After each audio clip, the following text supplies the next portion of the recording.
Hello, this is Brandon Menchaca, and we are going to perform a SWOT analysis on Apple. A little bit about Apple. Apple was founded in 1976 by Steve Jobs, Steve Wozniak, and Ronald Wayne. The first product they introduced to the market was the Apple I computer. Currently, Apple employs more than 100,000 employees, and in quarter one of 2017, their revenue surpassed $52.9 billion. What is a SWOT analysis?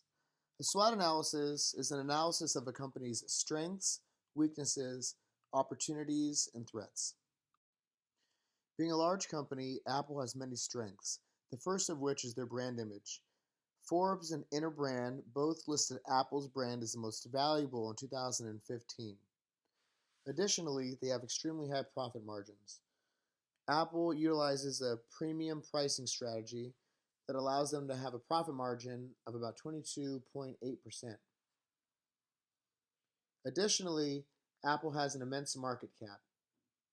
Their current market cap is $800 billion, and they're poised to hit $1 trillion in the next few years. They'd be the first company in history to do so.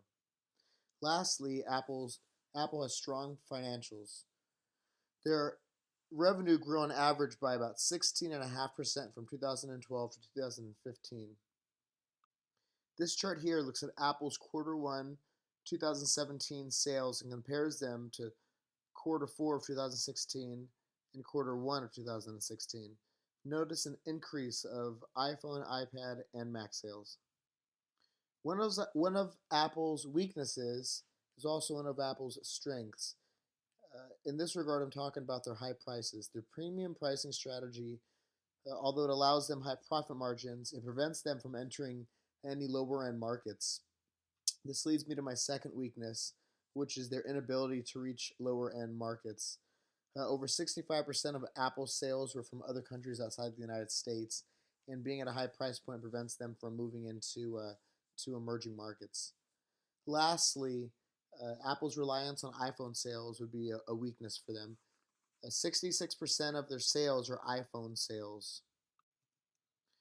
This slide here shows Apple's sales breakdown in 2015. Notice 66% of those sales were iPhone sales. Apple has many opportunities in the market, the first of which is advancement in technology.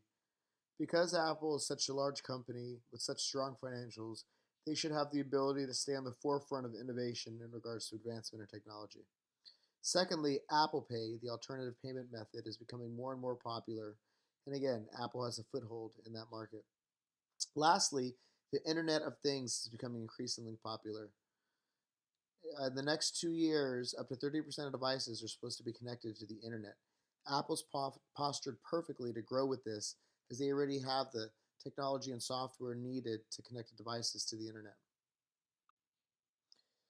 The technology industry is extremely competitive, and this would be the first threat to Apple's organization. Companies like Samsung and Microsoft are constantly trying to innovate and compete with Apple. Secondly, rising labor costs are a threat to Apple's organization. They manufacture out of China, and costs of labor in China are increasing. Lastly, imitation of technology is a concern.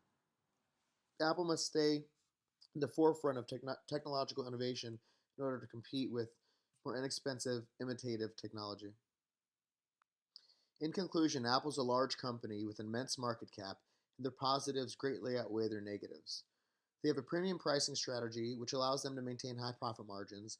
However, it also inhibits them from reaching mid and lower end markets. Their brand recognition is among the best in the world in regards to software and hardware.